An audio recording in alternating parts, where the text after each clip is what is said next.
Hi all, Ford Ness. Hi all, Ford Ness with eXp Realty out of Indianapolis here, coming with the third part of our COVID-19 series, just breaking down how the COVID-19 has impacted the housing market and what we kind of expect moving forward. So on this one, we're going to jump into what the differences are from now in 2008 and what the fundamental housing build up kind of looks like moving forward from here compared to what it looked like coming into 2008. So let me go ahead and share my screen here and we'll get started. So obviously for Ness here, the big question we're looking at here is, like I mentioned, with the similarities to 2008 and why this really isn't 2008 housing market. So let's first take a look at the home price appreciation, which is a huge part of the housing fundamentals. How quickly are home prices increasing or decreasing? So in 2000 to 2005, we saw home prices jumping through the roof, going from 6.5% to 12% jump on an annual basis. People, just thinking that this is going to last forever. Prices are going to go up forever, and home prices just continuing to be kind of erratic and be all over the place, but in a positive manner there from 2000 to 2005. And then if we compare that to the past 6 years, we're looking at about 4.5% to 6.5% increase year over year. Much more stable percentage, much more of what we like to see in the housing market, with the highest, best year being at 6.4, wasn't even the worst year going up to 2008, 2007, 2008 timeframe. So the big takeaway here is that housing pricing was at a more stable situation, and that we weren't just house prices weren't extremely overpriced going into this. And then another thing we like to take a look at is how easy is it for someone to get a loan. This is an index out of 1,000 back in 2006 to 2007. The index was at 868, nearly 1,000. So it was extremely easy for people to get a loan back then. And then as you kind of see, it fell off as regulations came into place, much needed regulations came into place, and the loan market tightened up, probably a little tighter than what we necessarily like to see down here in 2011, and it softened up a little bit, nothing to where it was, but then as you can see, tightened up a little bit again back in last summer time frame.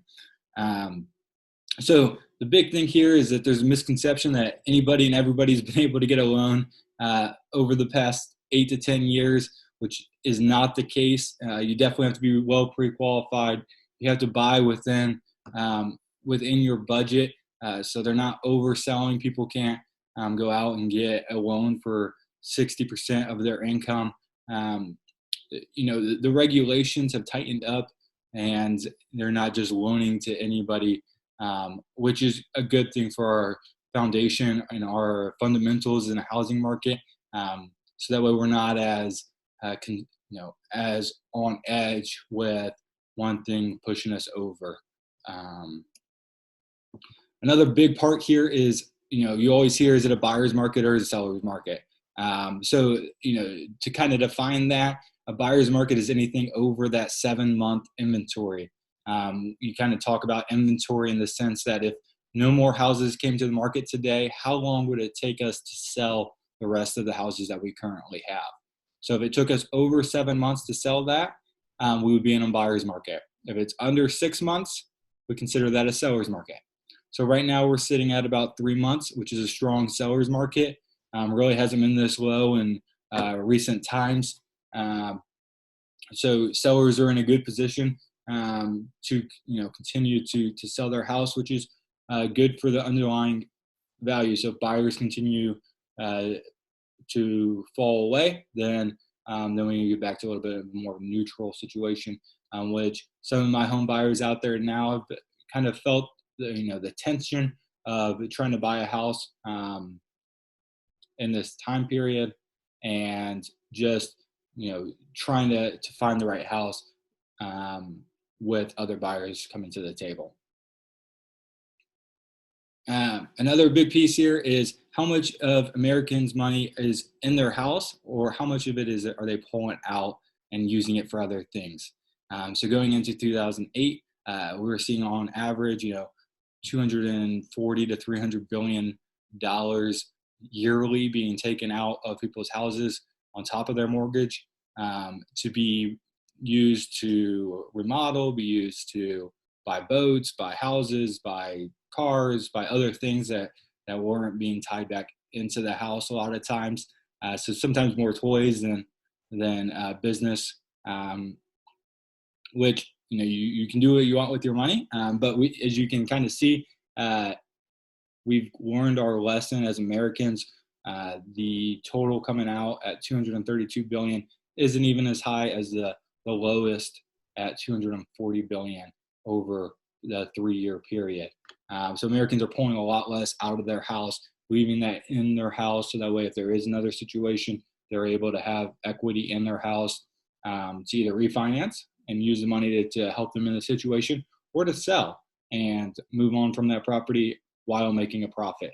So let's take a look at, 50% of homeowners in America have at least 50%, or 53% have at least 50% of equity.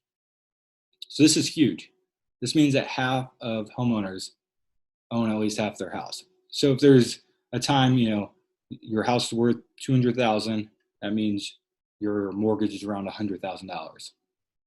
So if property values were to decrease and you were in a pinch, you needed to sell your house, you were going to be able to do so, which then limits the number of foreclosures, limits the number of bankruptcies that would need to happen, which is a good thing for the economy. It keeps houses coming to the market. It keeps people keeping their wealth, moving their family forward, leaving this house, this situation behind, and moving forward with their life. So 177,000 is the average equity in a house. That's an average amount people could walk away with, even if prices decrease some, which we're not expecting, just because we saw that seller's market, and the seller's market prices typically appreciate, not depreciate. But even if they were to, people would still be walking away on average with money in their pocket.